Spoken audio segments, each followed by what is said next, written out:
Hi, Vic at Vic Saga 68 here, and wanted to show you some Helsinki Dorys and Dutch Boer boats. But right here is the first one, and it's a Finnish schooner crossing the Gulf of Finland, and I thought that just might be interesting for you. And so it's a wooden boat, and most that I'll be showing will be, and it's in a little bit of rough wake from currents going this way and that way, and there she is. Kind of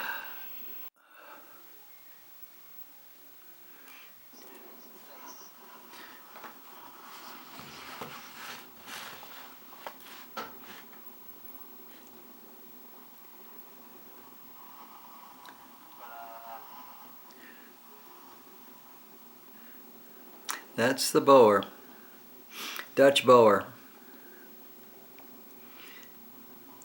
Finest one I've ever seen.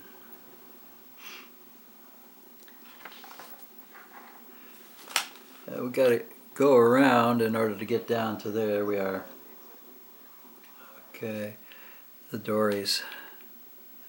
And there's a number of things about this, not the least of which is they have water in them, which makes so much sense. It's that there's no unequal pressure or tension or anything going on between the inside of the planking and the outside of the planking. They're both quite comfortable in that state.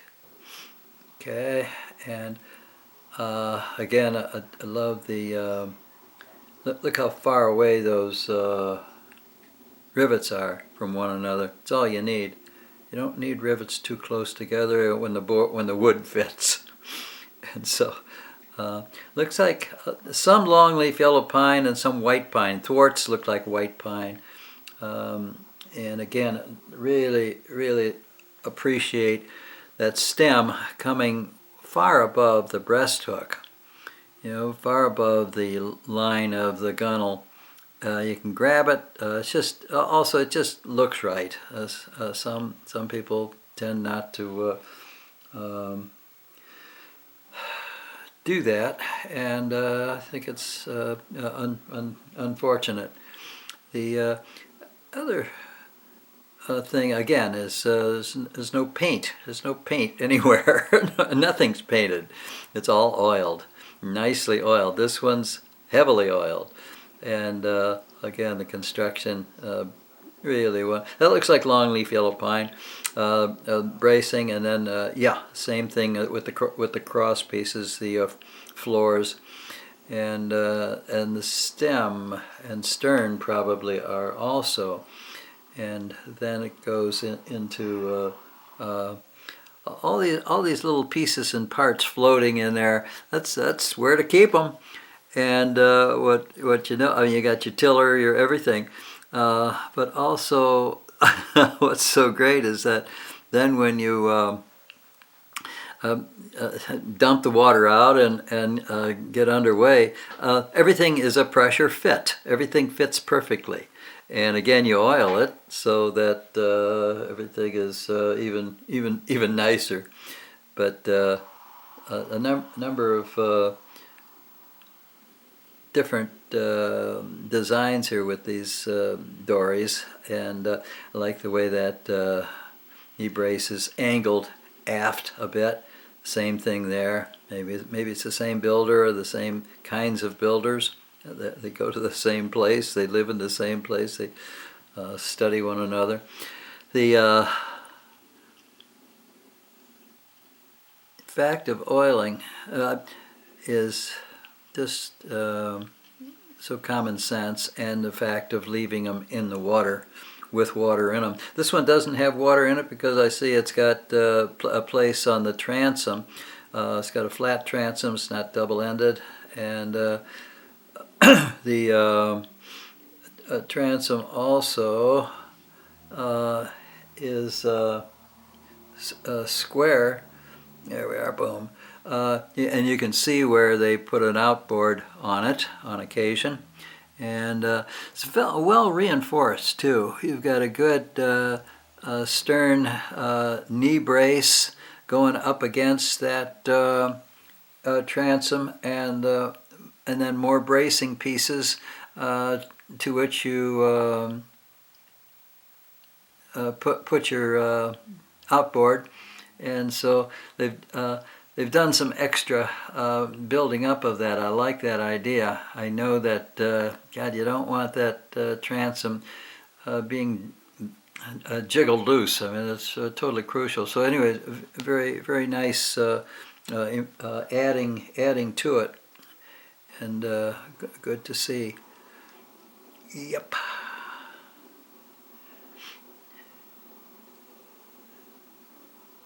So I say the reason that this one probably doesn't have water in it is because it's the one they use all the time, you know, in order to go blasting across, pick somebody up, get some groceries, whatever.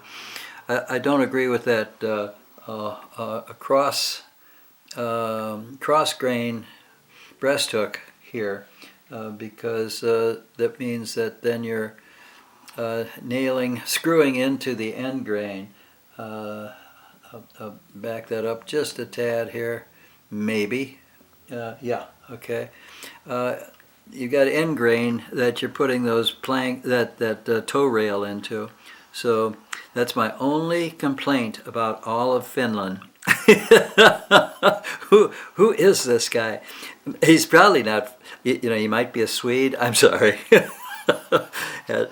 Yeah, we won't. We'll just keep moving along from that comment. Okay, I love this invention. Is that nice, huh? There it is. You can stick a mast in there, and you put that little pin through, and there she be. It's like maybe a table goes in there. There could be other things going in there too, but a little mast would work. Isn't that interesting? I like that design a lot. Economy of means, and yep. The wonderful dory, the wonderful dory design. They call it clinker built. I don't know where that came from. Oh, I just noticed that the other one, the close one, not this one so much. Maybe this one too. Anyway, no paint. You know, you're just talking. All right, we're going over here. Looking at that center cockpit catch, about 35 feet, 32 feet with bowsprit adds it on, but nice looking boat to it. And you know, I didn't get a close look at it. I wonder if any of them have any varnish on. You know, I wonder if all of them are oiled. And that's something. Maybe below the water line. I'd like to see when they hull them. All right, and now to the trump card here, this wonderful Dutch Boer, which I know in the Rembrandt photographs, Rembrandt works from sketches and all that from 16th, 17th, 18th century in Holland, going across the fields. And yeah, that's how they do it. It's like, wow, those Dutch Boers are so amazing. And this one is about the most amazing one I've ever seen. Again, they don't have any keel much. Certainly no draft to that keel. I don't know how thin, how shallow that keel is. But looking at the lee boards, looks like the keel's going to be about maybe a foot and a half, something like that. Because when they heel, that lee board's going down on one side, and then when they come about, you lift that one up and drop the other one down. You lift the windward up and drop the lee board, the lee wing. And now also what I really like is that how do they get to these fields? How do they get all over Holland in those canals? You notice the mast is on a tabernacle. All right, so they'll pull the pins, and that mast will swing probably aft. I don't know for sure, but usually aft, and then it sits on what's going to be likely a cross piece, and so that whole mast goes down, and you have a pulley on your forestay that helps guide it down. And at any rate, the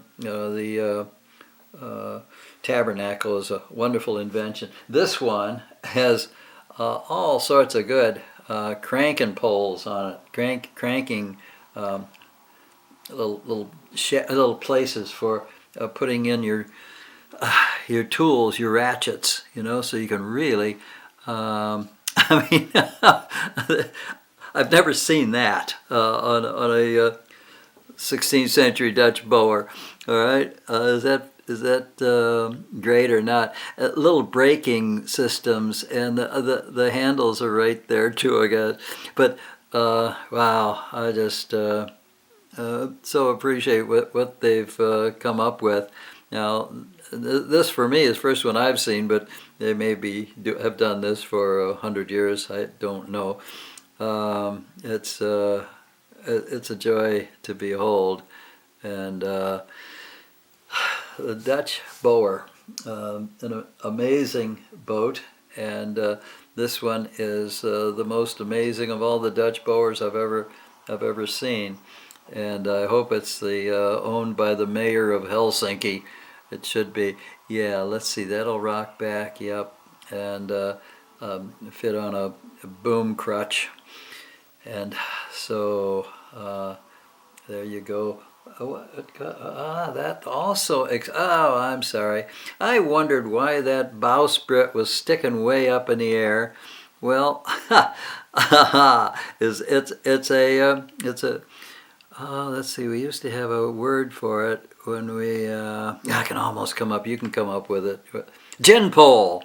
A gin pole concept, okay? So when they lower that main mast aft, guess what? Look at all these, oh man, this is so fantastic. You got all these means by which to delicately, sensitively, carefully, and safely lower that mast back. I didn't get this at first, and it's like, this is just magnificent. That's why that boom is sticking way up in the air. Usually your boom is kind of horizontal.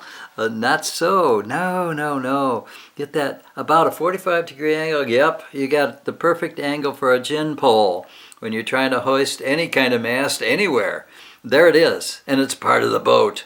And also you've got, well, you can call them dolphin knockers if you want to, whatever, those pulleys, bracings, stays that come down from the end of that, I'll call it a gin pole boom. And oh boy, this is so nice. That's the best I've seen ever. Could we all please learn from this whenever having a mast with on a tabernacle? I've got a friend who has one, and it's like it's always a calamity just about to happen. You know what I mean? At any rate, remember this, all right? So, what happened? Come on, don't do it. There we go. Okay. At any rate, going through the rest of the boat, there we go to the end. Beautiful big barn door, rudder, nice cockpit, and delicious. This is varnish work of the highest, and so that's what you get on this great Dutch Boer in Helsinki, and glad to be able to show it to you. And it's about where we end up here. Okay, And so I'll finish on that. Finish on that. Yeah. The Vic here at Vic Saga 68. Thanks for putting up with little technical glitches and all sorts of things. And yeah,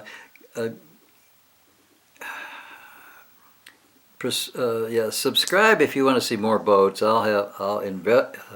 That's one of my main things in my life. Keeps sanity and keeps energy and allows you to live life at its sometimes fullest, sometimes, that description when you're sailing, it's hours and hours of boredom with moments of sheer terror. I've never had the boredom part. I've never had the boredom part. Okay, yeah, subscribe and punch like if you kind of liked it, and I shall see you again. All right, bye for now.